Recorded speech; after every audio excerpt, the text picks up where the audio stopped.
lagi bersama saya Adeline Prabawati dalam podcast khusus persembahan dari instalasi pelayanan radiologi dan kedokteran nuklir yang hari ini akan membahas lebih dalam, mengenal lebih dekat tentang kedokteran nuklir di RSCM. Hari ini kita berhasil mengundang salah satu narasumber yang sangat cantik dan kompeten di bidangnya. Selamat sore Dr. Alvita. Selamat sore Mbak Adel dan selamat sore untuk sahabat-sahabat radiologi dimanapun Bapak Ibu berada. Ya, saya bacakan ya Dr. Alvita, nama lengkapnya ya dok ya, boleh ya. Dr. Alvita Dewi Siswoyo, spesialis kedokteran nuklir, konsulen, magister kesehatan, fellow of Asia Nuclear Medicine Board. Dokter boleh dijelaskan nih dok, untuk menjadi seorang dokter pendidikan apa yang ditempuh menjadi seorang dokter? Baik, jadi yang mungkin para dokter yang ingin menjadi seorang spesialis kedokteran nuklir itu biasanya harus mengambil program pendidikan dokter spesialis dulu kurang lebih 4 tahun. Nah, kebetulan saya juga mengambil S2 sebagai double degree, kemudian melanjutkan di pendidikan konsultan ya, dan juga saya juga sekaligus mengambil sertifikasi dari Asian of Nuclear Medicine Board, jadi sekolah kedokteran nuklir tingkat Asia gitu. Jadi FANMB gitu. Wow, luar biasa sekali ya dok ya perjuangannya untuk akhirnya bisa sampai pada titik ini ya dok ya, yang juga sudah berjasa kepada masyarakat umum ya dok ya, karena kedokteran nuklir ini juga sangat berjasa untuk pengobatan ya dok ya, kanker. Oke, hari ini kita akan mengupas tuntas nih dan merubah stigma para sahabat radiologi di luar sana bahwa nuklir identik dengan bom. Gimana nih dok kita sebagai dokter seorang ahli untuk menyikapi ini? Ya, jadi kalau orang awam itu ketika mendengar kata nuklir pasti yang terlintas tuh bom gitu ya, sesuatu yang merugikan. Tetapi kedokteran nuklir ini sebenarnya malah cabang ilmu kedokteran Mbak Adel ya. Jadi cabang ilmu kedokteran yang memanfaatkan sumber radiasi terbuka, dalam hal ini tuh bahan radioaktif, bahan yang bisa memancarkan radiasi. Nah, tujuannya apa? Tujuannya untuk diagnostik ya, jadi untuk menyelidiki fungsi sebuah organ ya, untuk menyelidiki kelainan sebuah organ, dan juga untuk terapi juga ya. Dan bahkan kedokteran nuklir itu punya fungsi ganda yang disebut dengan teranostik. Jadi ada beberapa bahan radioaktif itu yang memang digunakan ya sebagai diagnostik dan terapi pada saat bersamaan. Belum sudah menarik ya dok ya tema hari ini ya dok ya. Oke, selanjutnya nih dok, boleh nggak dok disebutkan atau dijabarkan para pekerja radiasi atau tim-tim dalam satu kasus kedokteran nuklir itu siapa saja? Iya, tentu saja kami dokter spesialis nuklir tidak bekerja sendirian ya. Jadi kami didukung ya, bahkan kami bagian dari tim ya. Jadi dalam melayani pasien kita kan ada tindakan diagnostik, ada terapi, itu didukung misalnya perawat ya, sebagai tenaga medis. Kemudian ada radiofarmasis, jadi yang mempersiapkan obat nuklirnya Mbak sebelum kita berikan ke pasien. Kemudian juga ada radiografer, karena kan kita melakukan pemeriksaan scanning ya. Jadi radiografer itu yang sangat penting juga ya fungsinya, karena dia menentukan posisi pasien, kemudian juga dalam hal pembacaan juga mengarahkan ya, dan juga ada juga petugas proteksi radiasi ya, yang bertugas mengawasi karena kita sedang menggunakan bahan radioaktif yang mengandung radiasi. Jadi petugas proteksi radiasi itu memastikan bahwa tindakan-tindakan yang kita lakukan ini masih sesuai dengan peraturan. Jadi ada badan yang mengatur, namanya Bapeten untuk nasional dan IAEA untuk internasional mengenai penggunaan atau pemanfaatan radioaktif ini, termasuk di bidang kedokteran. Berarti cukup banyak yang terlibat ya dok ya, tenaga kesehatan, salah satunya radiografer ya. Patut berbangga juga kita ya dok ya. Oke. Selanjutnya nih dok, ada pertanyaan yang lain, pertanyaan selanjutnya dari sahabat radiologi di luar sana. Apa saja sih dok pengaplikasian ilmu kedokteran nuklir untuk diagnostik dan terapi? Ya, jadi kalau diagnostik sendiri dibagi dua secara garis besar, itu pemeriksaan in vitro ya. Jadi kita memeriksa spesimen misalnya darah, urin, feses untuk kita nilai. Misalnya kandungan hormon ya. Nah juga untuk in vivo misalnya tindakan scanning Mbak ya. Nah untuk scanning atau sidik ini itu mungkin kalau yang sering familiar misalnya bone scan atau mineral scan, sebenarnya masih banyak organ lain ya. Ada dari mulai brain scan, sidik otak, kemudian parotid scan, sidik kelenjar saliva ya, liver scan, sidik hati, sidik paru ya. Jadi banyak sekali yang sebenarnya bisa dieksplor dari pemeriksaan kedokteran nuklir ini. Cukup banyak ya dok ya ternyata ya, bahkan hampir seluruh tubuh bisa ya dok ya didiagnostik dan diterapi dengan kedokteran nuklir ini. Betul. Oke, selanjutnya dokter, apa sih dok keunggulan dari kedokteran nuklir ini dibandingkan juga dengan modalitas radiologi yang lain? Ya, jadi kita bisa mendeteksi fungsi ya, fungsi dari suatu organ itu yang pertama, dan juga bisa mendeteksi kelainan ya dari suatu organ lebih awal ya. Misalnya bone scan itu bisa mendeteksi metastasis atau penyebaran kanker ke tulang itu lebih dini daripada pemeriksaan radiologi, bisa sekitar 3 bulan ya. Biasanya kalau sudah terdeteksi di pemeriksaan radiologis itu sudah terjadi perubahan struktural Mbak, misalnya kerusakan pengrophosan akibat kanker. Sedangkan kalau kita adanya perubahan metabolisme yang diakibatkan oleh metastasis itu bisa terdeteksi lebih awal. Nah, dengan kita mengetahui lebih awal, nanti dokter akan bisa memberikan terapi lebih awal sehingga mencegah mungkin penyebaran lebih lanjut, atau mencegah misalnya kalau metastasis juga sampai terjadi nyeri ya karena akibat destruksi kerusakan akibat metastasis gitu. Dan juga memang beberapa pemeriksaan kedokteran nuklir ini memang tidak tergantikan ya, karena apa? Karena dia mengikuti metabolisme tubuh kita ya. Jadi kita bisa melihat setiap fase fungsi-fungsi ya, misalnya renogram kita lihat fasenya gimana sih aliran darah ke ginjalnya ya, apakah baik atau enggak, itu kita bisa tracer dari radioaktif yang kita suntikan ya, seharusnya dia menuju ke organ. Kemudian prosesnya berapa lama normalnya, apakah terjadi perlambatan atau mungkin percepatan ya, apakah terjadi sumbatan. Nah, itu informasi yang sangat penting ya kalau dilihat dari fungsional ya. Sedangkan untuk pemeriksaan radiologis lainnya misalnya untuk USG dan CT scan ya lebih menitik beratkan ya dari struktur morfologi ya, lokasi dan lain-lain gitu. Jadi bahkan kita juga ada yang namanya hybrid, jadi gabungan ya antara informasi fungsional dan informasi struktural sehingga menambah nilai diagnostik dari pemeriksaan yang kita lakukan.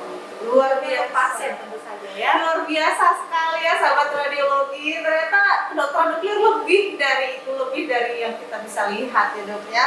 Oke, dokter, siapa saja sih dok kira-kira yang boleh melakukan pemeriksaan radiologi kedokteran nuklir ini? Ya, biasanya kami mendapat rujukan nih dari dokter-dokter. Nah, kalau bidangnya tuh luas sekali ya, jadi mulai bidang endokrinologi, misalnya yang paling sering itu pasien-pasien hipertiroid, pasien kanker tiroid, pasien dengan benjolan atau nodul tiroid yang toksik ya. Kemudian kardiologi juga ada namanya sidik perfusi miokard, juga onkologi ya, bisa pemeriksaan bone scan, pemeriksaan sesamibi ya. Jadi banyak sekali. Nah, yang sering orang salah persepsikan adalah pemeriksaan ini hanya boleh dilakukan pada orang dewasa, Mbak.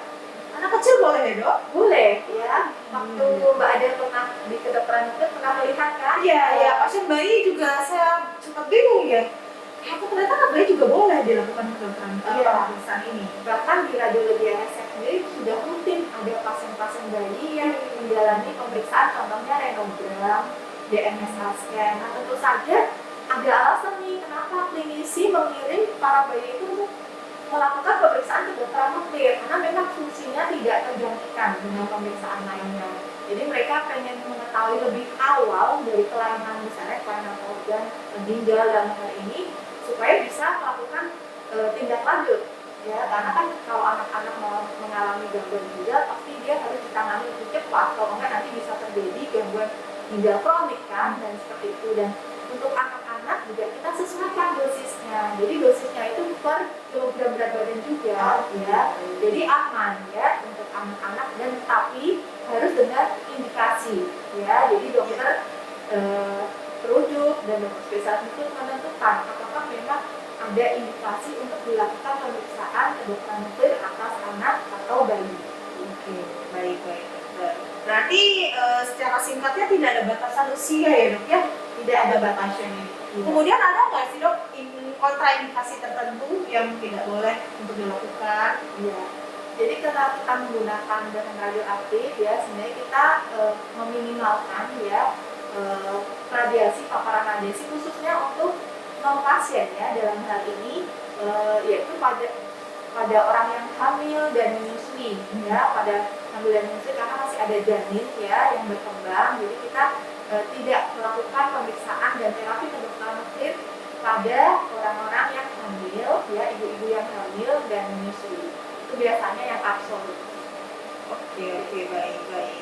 Kemudian nih dok, ada pertanyaan titipan dari seluruh sahabat radiologi di luar sana.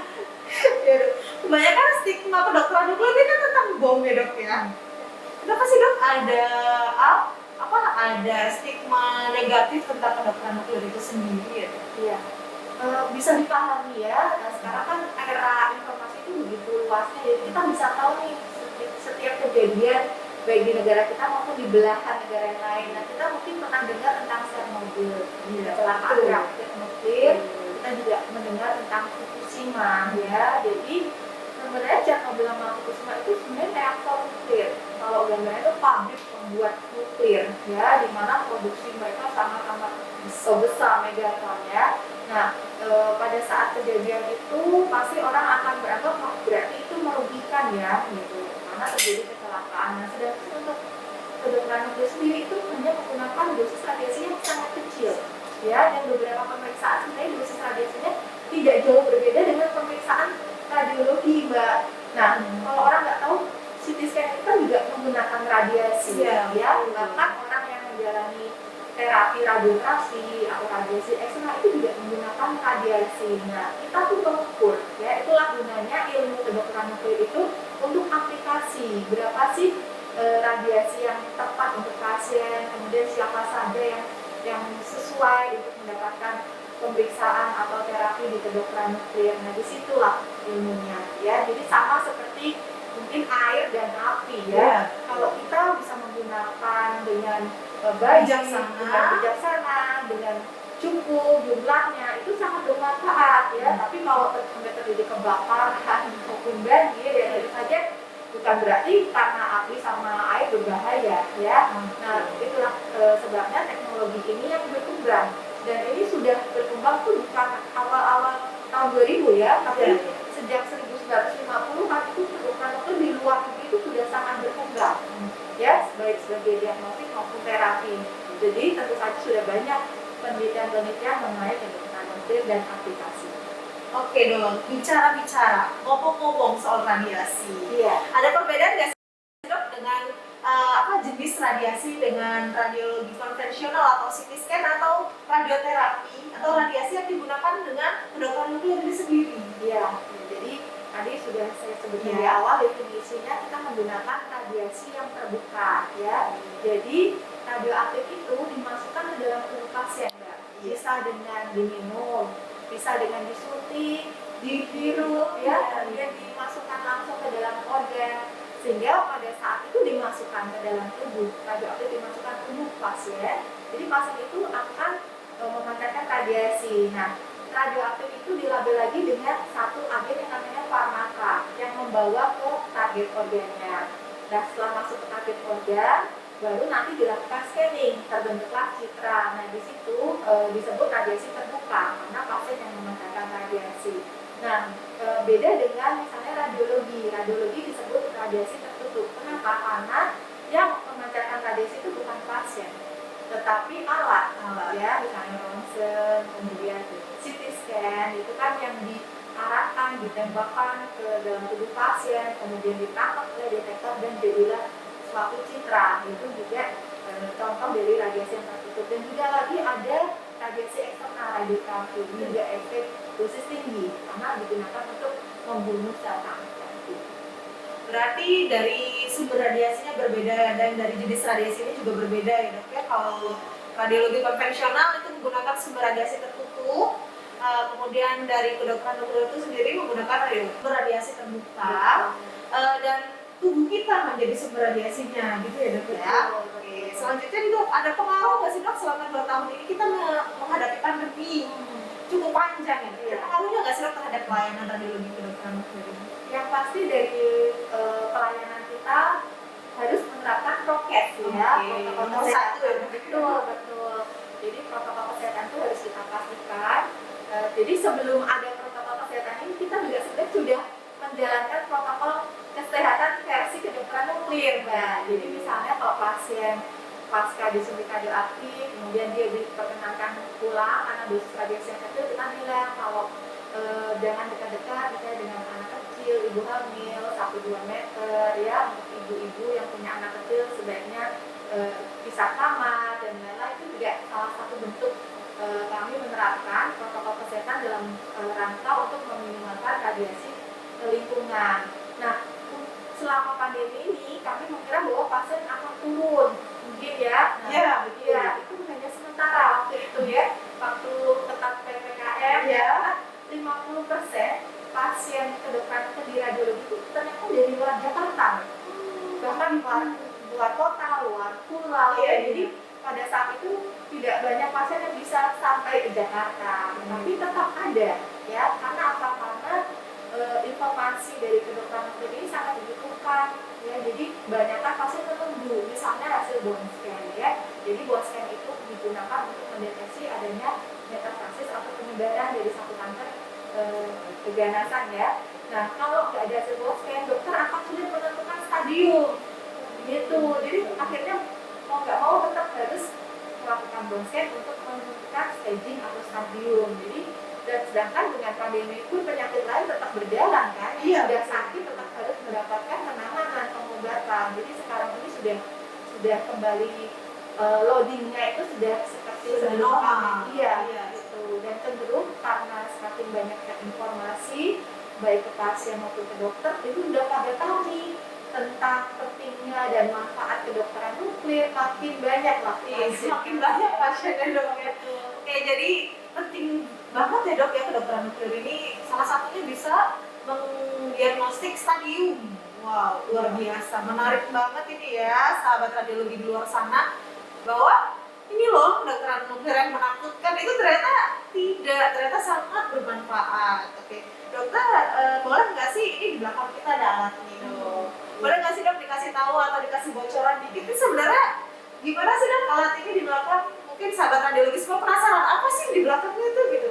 Ya, ini adalah namanya kamera SPECT CT ya, single photon emission computed tomography. Ini terbaru nih Mbak di RSCM ya, Baru. install 1 tahun yang lalu. Jadi kamera ini tadi yang setelah saya jelaskan nanti akan digunakan untuk melakukan scanning ya. Jadi nantinya pasien setelah disuntik radioaktif akan tiduran di sini, kemudian akan dideteksi nih tadi radioaktifnya ada di organ tertentu dan digunakan untuk menghasilkan suatu citra ya, atau scanning gambaran.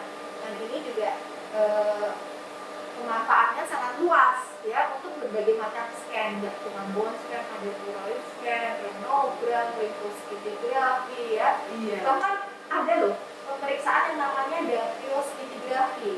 Jadi pemeriksaan radioaktif yang diteteskan ke mata, Mbak. Ada juga ya dok? Ada. Jadi untuk menilai aliran ya, aliran dari radioaktif di ductus nasolacrimalis ya. Biasanya pasien-pasien yang matanya sering berair, Iya, ada iya. sumbatan, Iya. itu kita teteskan obat radioaktifnya ke matanya, kemudian kita lakukan scanning karena dengan scanning itu kan bisa mendeteksi, bisa Iya, menentukan iya, radioaktifnya betul. apakah lewat nggak sini di ductus nasolacrimalisnya. Jadi itu yang mungkin orang jarang Iya, mendengar. iya betul dok. Kita bisa melakukan pemeriksaan Wow, dactyoscintigraphy di sini. keren banget ini, nggak diragukan lagi sahabat radiologi, memang super keren deh radiologi kedokteran nuklir ini. Kemudian nih dok, boleh nggak sih dok dijelaskan secara singkat saja prosedurnya, mungkin dari awal persiapan sampai pasien diisolasi gitu ya dok? Ya. Jadi setiap persiapan itu berbeda-beda tergantung jenis pemeriksaannya Mbak. Jadi misalnya untuk pemeriksaan thyroid scan ya atau sidik jantolo itu ada obat-obat yang harus dihentikan ya. Kemudian pasien tidak boleh melakukan pemeriksaan yang mengandung kontras ya. Jadi CT scan dan kontras itu biasanya kita pending dulu ya karena ada kadar yodium. Kemudian pasiennya juga harus diet rendah yodium. Itu salah satu contohnya. Dan tapi ada juga misalnya pemeriksaan bone scan itu tanpa persiapan ya. Jadi boleh nggak perlu puasa, boleh datang, tidak perlu menghentikan obat karena pasien rata-rata kan dengan keluhan nyeri kalau adanya penyegaran tulang itu tetap boleh diminum, bahkan di sini juga masih boleh tetap makan gitu. Jadi tergantung jenis pemeriksaannya ya, banyak sekali. Nah untuk kanker tiroid misalnya, jadi kanker tiroid itu pasien harus menghentikan obat hormonnya 3-4 minggu, kemudian diet rendah yodium ya. Nah pasien-pasien di sini yang akan menjalani terapi ablasi biasanya kita kirim dulu nih ke bagian gizi. Oh iya. Ya, karena mereka akan perlu mendapatkan edukasi mengenai diet rendah yodium itu seperti apa sih, makanan apa yang boleh dikonsumsi, makanan apa yang harus dikurangi, dan makanan apa yang bebas gitu. Jadi setiap persiapan itu disesuaikan dengan jenis pemeriksaan. Dan rata-rata pemeriksaan kedokteran nuklir itu dengan perjanjian. Jadi agak jarang sendiri langsung saya mau periksa ini langsung dilakukan. Nah, tadi ada persiapan yang mungkin perlu dilakukan pasien sebelum pemeriksaan gitu ya. Oke, dokter. Kalau untuk proteksi nih dok, mungkin semuanya pada bingung nih. Kalau kita harus menyuntikkan radiasi ke pasien, terus kita sendiri harus bagaimana nih proteksinya? Tahu kan kita harus positioning ya nggak sih dok? Iya. Terus kita gimana nih proteksi kita juga kena dong gitu. Gimana Iya. sih dok? Banyak yang bertanya-tanya. Tentu saja karena kita berbicara tentang radiasi ya, jadi radiasi itu bicara tentang jarak, batasan ya, dan waktu, juga jumlah radiasinya seperti apa. Nah, kita sebagai tenaga pekerja radiasi kita sebutnya yang bekerja di lingkungan radiasi itu harus mengerti, nggak cuma dokternya, nggak, radiografernya juga harus tahu, perawatnya juga harus tahu, bahkan pasiennya juga harus tahu ya. Pasiennya tentu saja mendapatkan edukasi dari kita semua ya, bahwa pentingnya untuk menerapkan beberapa tip-tip untuk proteksi radiasi. Misalnya untuk pasien ya, untuk pasien sendiri sebenarnya jangan khawatir. Kenapa? Karena kita kebanyakan menggunakan radioaktif yang namanya teknisium ya. Jadi teknisium itu masa aktifnya atau masa dia memancarkan radiasi itu hanya dalam hitungan jam ya. Waktu parunya itu 6 jam ya. Waktu paru itu Sebentar ya dok? Iya, turun dari setengah aktivitas awalnya. Sedangkan pasien juga buang air kecil, buang air besar itu juga makin menurunkan paparan radiasi. Tetapi kita bilang ke pasien banyak minum ya, supaya cepat dibuang radiasi yang tidak terpakai. Kemudian kita juga sarankan pasien misalnya untuk beberapa waktu menjauhi ibu hamil dan anak kecil gitu. Karena apa Bu? Tadi ada anak kecil yang diperiksa, bahkan bayi. Kenapa kok pasien malah diminta untuk menghindari anak kecil? Ya sama, jadi ceritanya setiap pemeriksaan, setiap tindakan di kedokteran itu harus dipertimbangkan antara risk dan benefit ya. Jadi untuk pasien sendiri kan mendapatkan manfaat ya dengan resiko minum, tapi untuk orang awam dia tuh tidak mendapatkan manfaat dari radiasi yang dipancarkan, jadi harus dihindari gitu ya. Tapi ketika pasien sebenarnya diperbolehkan pulang, itu sebenarnya paparan radiasinya tidak tinggi. Kenapa? Karena kalau tinggi itu kita akan tahan pasien, kita akan isolasi, kita punya ruangan isolasi di sini ya, yang digunakan untuk pasien-pasien yang mendapatkan dosis radiasi yang tinggi. Karena kita tahu sulit juga kalau pulang dosis radiasi tinggi kan pasti dia akan memaparkan ke lingkungan dan seperti itu. Nah juga kita yang bekerja di lingkungan radiasi ya, saya ya Mbak Adel semuanya di sini juga harus tahu tadi menerapkan jarak, batasan dan waktu ya. Proteksi radiasi. Betul. Jadi kalau misalnya kita melakukan ke pasien, kalau memang sudah tidak ada keperluan kita jaga jarak, kita ambil jarak, kemudian tidak terlalu lama ya. Kita biasanya positioning dulu ke pasien ya, dan kemudian kalau sudah selesai ya kita jaga jarak karena pasien itu kan mengandung radiasi. Dan tentu saja harus terukur juga. Bagaimana kita tahu kita terpapar terlalu banyak atau mungkin aman-aman aja masih di bawah batas yang diperkenankan. Nah kita punya alat pengukur mengukur kan yang namanya TLD kan. Iya, kita Nah, itu bisa mengukur berapa banyak paparan radiasi yang kita terima. Nah, nanti kalau terlalu tinggi, nanti kita akan diistirahatkan gitu. baik. Berarti untuk sahabat radiologi di rumah dimanapun berada tidak perlu takut ya. Selesai dari atau pasca dari dilakukannya tindakan kedokteran nuklir, masih ada isolasi ya dok ya di rumah sakit ya, ditunggu sampai paparan radiasi dalam tubuh itu menurun ya dok ya, sampai pada batas diizinkan untuk pulang ke rumah gitu ya. Oke dok, ada lagi nih satu titipan pertanyaan seru dari sahabat radiologi di rumah. Radiasi kan bikin kanker ya dok ya. Nah ini pasien kanker kenapa dikasih radiasi dok? Gimana tuh dok kita jawabnya? Iya, itu pertanyaan yang sering Iya, ditanyakan nggak cuma oleh sahabat-sahabat radiologi, tapi oleh pasien-pasien saya. Kalau katanya radiasi itu bisa memicu kanker, kenapa dijadikan pengobatan kanker? betul. Jadi gini, kanker itu kan sel yang berubah fungsi ya, dia mutasi ya, jadi dia sel tubuh sendiri yang mengalami mutasi, dia jadi tumor ya, biasanya berbentuk tumor. Nah, dengan kita mengarahkan radiasi ke satu titik target ya, jadi kita bisa membunuh sel tersebut gitu. Nah, itulah pentingnya radiasi ini harus tepat target ya. Jadi misalnya radioterapi ini, radioterapi itu mereka akan melakukan mapping dulu, dilakukan scanning, kemudian digambar tumornya ya, kemudian berapa radiasi yang akan dimasukkan ke target tumor ya, ke organ tersebut. Nah, kalau nuklir kita ini kerennya kita targeted terapi. Jadi sebelum kita memberikan radioaktif, kita harus mengidentifikasi apakah tumor tersebut mempunyai satu reseptor ya. Reseptor itu semacam antena ya. Antena ini yang digunakan nantinya untuk si radiofarmaka ini melekat pada reseptor itu. Jadi dia akan pergi ke targetnya, cari sendiri gitu ya. Ibaratnya pasukan khusus, dia pergi sendiri menyerang ke targetnya. Ya, dengan dia menyerang ke targetnya, dia akan membunuh sel tersebut.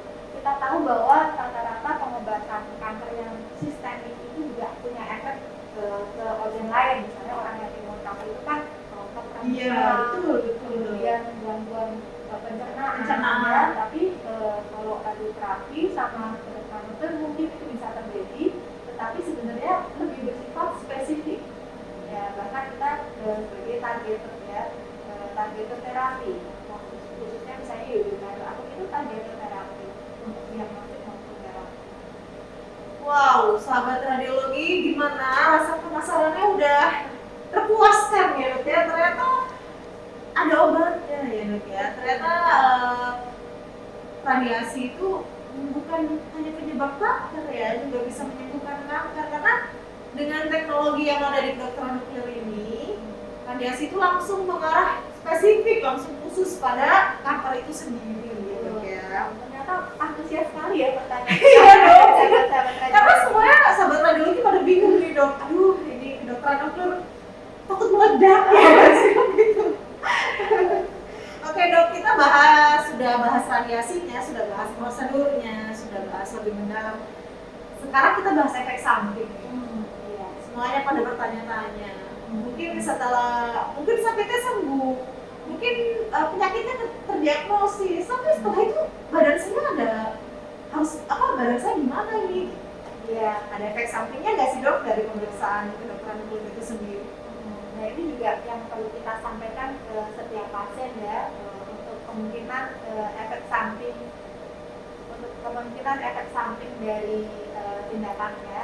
Nah, tentu saja kalau misalnya pemeriksaan Bronsen contohnya disuntik, ya pasti sedikit nyeri ya di atas bekas suntikan, tetapi jarang sekali terjadi efek samping muntah, sakit kepala itu sangat amat jarang ya.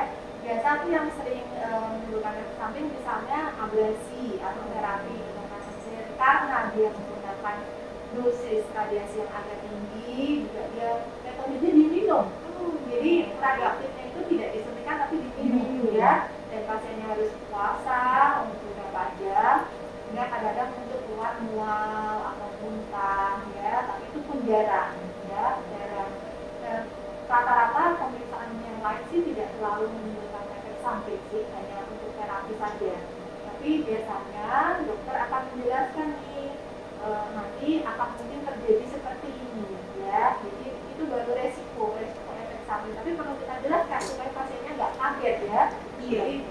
pun kami sudah mempersiapkan pasien dengan memberikan obat-obat, misalnya obat untuk lambung, untuk mengurangi misalnya ada mual ya, kemudian kalau misalnya terjadi peradangan pasca ablasi dikasih steroid untuk anti peradangan. Kemudian nih dok, dampak bagi lingkungan. Kan kita tahu bahwa pasien yang setelah dilakukan tindakan akan diisolasi di rumah sakit ya, mungkin sampai batasnya diizinkan untuk pulang. Kemudian gimana sih dok pengolahan limbah kedokteran nuklir di RSCM itu sendiri? Ada dampaknya nggak sih untuk lingkungan nanti? Ya, jadi ini pertanyaan bagus ya. Jadi selain dipancarkan lewat tubuh seseorang selama masa paruhnya, masa paruh efektifnya dalam tubuh, radiasinya itu dikeluarkan dalam bentuk feses ya atau urin. Jadi waktu pasien buang air kecil atau buang air besar itu biasanya mengandung radiasi ya. Sampai apakah selama-lamanya dok? Enggak. Tentu saja sesuai dengan masa keaktifannya. Ini kan teknisi saya bilang penambahannya. Nah kalau untuk radioaktif yang agak panjang misalnya iodonarat itu 8 hari ya. Nah caranya adalah kita pertama minta untuk pasiennya untuk buang air besar, buang air kecil di toilet yang duduk kalau bisa dan di flush 2 kali. Nah untuk yang di rumah ya kan biasanya kecil radiasinya, tapi kalau kita flush 2 kali, nah radiasinya kan turun ke bawah, bersih ya. Makanya kita tidak sarankan titiknya di lantai karena sulit lokalisasi. Kalau di toilet itu kan tinggal di flush 2 kali. Nah kalau di rumah sakit itu kan berarti banyak nih ya, kan pasiennya nggak cuma 1-2 ya, ada pasien yang diagnosis, ada yang terapi, itu kita tampung ya urinnya, kita tampung semacam septic tank ya. Nah septic tank itu kan pasti mengandung radiasi ya. Nah radiasinya itu tidak sebagai limbah, enggak. Nah limbah itu kita akan tempatkan di dak-dak penampungan limbah radioaktif ya. Jadi kita hitung nih yang limbah pertama ini sudah turun radioaktifnya belum. Kalau belum ya kita simpan di situ. Kalau sudah kita taruh di limbah kedua. Jadi bertingkat seperti itu. Sampai makin lama radioaktifnya makin aman. Dalam arti paparan radioaktifnya sudah tidak ada karena sudah hilang masa aktif radiasinya, sehingga nanti dibuang sebagai limbah radiasi biasa, bukan yang radioaktif. Berarti sahabat radiologi semua sudah tahu ya bahwa dijamin aman lingkungan sekitar rumah sakit maupun kita para pekerja radiasi semuanya, meskipun kita bekerja pada barang yang bahaya seperti nuklir ya dok ya, seperti radiasi itu sendiri, kita dengan kita menerapkan proteksi radiasi dan pengolahan limbah yang baik yang sudah diterapkan oleh radiologi RSCM ini, semuanya dijamin aman ya dok ya, sudah tidak menimbulkan dampak apapun untuk lingkungan sekitar. Dan kita diawasin, diawasin oleh badan pengawas tenagaan termasuk Bapeten ya. Jadi Bapeten itu secara rutin akan datang memeriksa ya, memeriksa dari mulai proseduralnya, kemudian penggunaan radioaktifnya apakah tepat atau tidak, kemudian alur pasien ya, sampai ke limbah radioaktif tadi mbak. Jadi tugas dari Bapeten akan membawa alat pengukur radiasi, misalnya dia melakukan pengukuran sampling ya, apakah benar nih yang dinyatakan aman sebagai limbah yang tidak mengandung radiasi dan dikeluarkan itu benar-benar tidak memancarkan radiasi, dan mereka melakukan sampling gitu. Dan memang alhamdulillah ya, radiologi dinyatakan sangat baik dalam pemanfaatan ya, khususnya di kedokteran nuklir. Super bangga ya dok ya sama kedokteran nuklir RSCM ini, super bangga. Oke lanjut nih dok, sekarang kita membahas sedikit tentang thyroid scan, boleh ya dok ya? Boleh ya, pasti penasaran juga nih. Salah satu tindakan yang paling populer ya dok ya di kedokteran nuklir RSCM adalah thyroid scan. Dokter boleh disebutkan nggak sih bagaimana secara singkat aja? Ya. Bagaimana prosedur atau alur pemeriksaan thyroid scan itu sendiri? Ya, jadi thyroid scan itu untuk menilai ya, pemeriksaan pencitraan untuk menilai fungsi tiroid ya. Jadi selain itu juga untuk mengevaluasi fungsional dari suatu nodul tiroid ya. Jadi kalau misalnya nih dari USG ketemu nodul atau benjolan, kemudian ada ukurannya kan, kalau USG berapa kali berapa senti ya, kemudian nodulnya itu kista atau jaringan lunak ya, apakah soft tissue dan lain-lain, tapi mereka nggak bisa menentukan ini nodulnya itu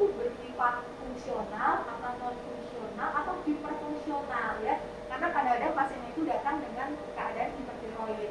Nah, dengan thyroid scan itu bisa menilai ya ternyata nodulnya itu hiperfungsional. Jadi hiperfungsional itu yang menyebabkan keadaan hipertiroid. Nah, informasi ini yang diperlukan oleh dokter ya, dokter endokrin, dokter penyakit dalam ya, dokter bedah onkologi juga akhirnya menginginkan mengetahui fungsional dari suatu nodul ya. Kemudian anak-anak kecil anak-anak kecil yang datang dengan keluhan hipotiroid kongenital. Jadi dari bayi dia di dalam pemeriksaan laboratorium terdapat indikasi hipotiroid, artinya kadar hormon tiroidnya itu rendah. Nah, dengan pemeriksaan thyroid scan bisa dilihat ada nggak sih ya kelenjar tiroidnya. Kemudian kalau ada berfungsi atau tidak gitu ya. Nah, jadi itu juga bisa memberikan informasi ke klinisi karena anak itu harus segera mendapatkan suplementasi kan obat hormon. Juga misalnya pada kasus-kasus pasien pasca operasi ya kanker tiroid. Jadi pasca operasi dokter akan berusaha mengangkat semaksimal mungkin untuk tumor ganas maupun kelenjar satunya misalnya. Nah, untuk menilai nih masih ada sisa atau enggak, bersih atau enggak sih, masih ada residu atau tidak gitu ya. Nah, kenapa? Karena kalau misalnya ada residu nanti akan dilanjutkan dengan terapi, tadi terapi ablasi ya. Kalau bersih ya syukur alhamdulillah kita tidak perlu lanjutkan dengan ablasi. Nah, juga selain thyroid scan nanti dilanjutkan dengan whole body scan ya. Seperti kita ketahui bahwa tumor ganas atau kanker itu kan bisa menyebar ke bagian tubuh yang lain. Jadi kita sekalian lihat nih, ada nggak sih penyebaran jauh dari kanker tiroid itu di tubuh pasien. Oke, sahabat radiologi semua gimana nih? Penasarannya udah terpuaskan, sudah hilang semua karena Dokter Afita dengan gamblang, dengan lengkap sudah menjelaskan kepada sahabat radiologi semua. Begitu juga kepada saya, jadi saya lebih paham sekarang dong. Terima kasih dokter, juga sahabat radiologi semua sudah nggak penasaran lagi ya sama kedokteran nuklir. Untuk para PPDS yang sekarang juga masih sekolah, mungkin menambah rasa ketertarikan dok untuk mendalami keilmuan kedokteran nuklir. Yang terakhir boleh saya tanya dok, ada pengalaman yang unik atau yang berkesan nggak dok selama dokter bertugas di kedokteran nuklir ini? Rata-rata tuh yang saya dapatkan ketika berhadapan dengan pasien itu adalah ketakutan pasien ya. Jadi ketakutan pasien ketika mereka dikirim ke kedokteran nuklir yang dibayangkan ini saya mau dibom, saya minum obat lalu meledak gitu ya. Karena kan pasti bayangannya seperti itu karena tadi berbagai kejadian-kejadian dari mulai yang panas dingin, ada yang keringat dingin ya, ada yang kabur juga ada. Jadi ini pentingnya podcast seperti ini ya untuk memberikan edukasi, menginformasikan ya betapa pentingnya kedokteran nuklir. Pasti ada informasi yang sangat diperlukan oleh dokter ketika pasien-pasien tersebut dikirim untuk pemeriksaan bahkan untuk terapi. Pasti tidak tergantikan oleh terapi-terapi yang lain. Juga untuk pasien juga tahu gimana nantinya saya ketika pulang ya mengenai proteksi radiasi apa sih yang harus saya lakukan sebagai pasien yang baru menjalani diagnosis dan terapi kedokteran nuklir. Itu juga banyak sih cerita-cerita itu bahkan tapi rata-rata dari pasien-pasien itu akhirnya bilang oh cuma seperti ini ya. Oh ya, cuma seperti ini ya dok. Bahkan untuk ablasi ya, takut sekali pasien. Apakah nanti saya diinfus dok? Apakah nanti saya tidak bisa bangun dari tidur gitu kan? Jadi mereka membayangkan menurut versi mereka. Padahal ablasi itu hanya minum obat kapsul ya. Dan beda dengan kapsul, kalau misalnya obat lain kan misalnya 3 kali sehari selama 3 hari, kita hanya minum 1 kali ya di awal. Kemudian pasien tinggal di ruang isolasi sambil kami awasi kalau ada efek sampingnya sendiri sambil menunggu paparan radiasi turun. Jadi rata-rata juga 3 hari pasti sudah pulang ya, dan pulang dengan semangat dan senang karena efek sampingnya minimal tapi efek terapeutiknya ini sangat amat baik dan efektif. Wow, ternyata hampir semuanya ketakutan nih dok ya. Iya. Termasuk dokter juga. Itu. Iya, jadi dulu waktu saya mau masuk sekolah itu pada takut ya karena wah ini kok main radiasi ya, tapi menurut saya intinya adalah bagaimana kita memperoleh ilmu ya tadi, supaya bagaimana memanfaatkan teknologi supaya bisa menggunakan radiasi ini dengan amat baik ya. Kita harus tahu tentang radiasi, kemudian kita harus meminimalkan paparan radiasi. Nah itu butuh ilmu, makanya saya tertarik untuk belajar kedokteran nuklir, apalagi aplikasinya itu sangat luas ya. Tadi ada diagnostik, ada terapi, ada teragnostik enggak ya. Jadi kalau di Indonesia itu kan pengobatan nuklir hanya terbatas ya untuk kanker tiroid, misalnya dengan bilik radioaktif, untuk metastasis tulang dengan samarium, untuk neuroblasema dengan MIBG ya, untuk hipertiroid dan lain-lain. Tetapi di luar negeri itu banyak sekali jenis-jenis kanker yang bisa diobati dengan kedokteran nuklir. Nah, jadi saya semangat untuk mengedukasi juga ya. Terima kasih juga untuk DSM supaya kita sama-sama tahu dan juga sama-sama belajar juga tentang kedokteran. Baik sahabat radiologi, sudah kita dengar semua ya penjelasan dari Dokter Alvita ya dok ya, bahwa ternyata radiologi ini atau keilmuan tentang radiasi ini adalah salah satu ilmu kedokteran yang update ya dok ya, teknologinya ya dok ya, yang terus berkembang seiring zaman ya dok ya. Oke, jadi radiasi dipadukan dengan teknologi, jadilah salah satunya kedokteran nuklir ini ya dok ya. Oke, sahabat radiologi bagaimana? Sekarang semua sudah clear, sudah jelas, sudah terpuaskan, sudah tercerahkan kekhawatiran dan rasa penasarannya terhadap keilmuan kedokteran nuklir ini. Oke, selanjutnya kita harus mengakhiri perjumpaan ini bersama dengan Dokter Alvita ya dok ya. Terima kasih sudah hadir di tengah-tengah kita, memberikan ilmu yang sangat bermanfaat kepada sahabat radiologi semua. Semoga ilmu yang sudah dokter berikan menjadikan manfaat, kemudian menjadi pencerahan juga untuk sahabat radiologi, menjadi amalan untuk dokter yang tidak akan pernah putus ya dok ya. Oke.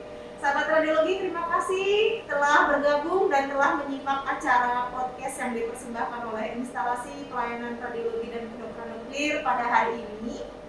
Oke, tetap stay tune dan tetap menyimak podcast kami selanjutnya. Podcast kami bisa disaksikan di YouTube kami, kemudian ada di IG story kami ataupun di channel kami ya. Oke. Dokter, saatnya kita undur diri ya dok ya. Oke, saya Adelin Prabawati Dan saya Dokter Alvita Dewi. Oke, mengucapkan terima kasih. Sampai jumpa di podcast kami selanjutnya. Radiologi RSCM Menolong memberikan yang terbaik.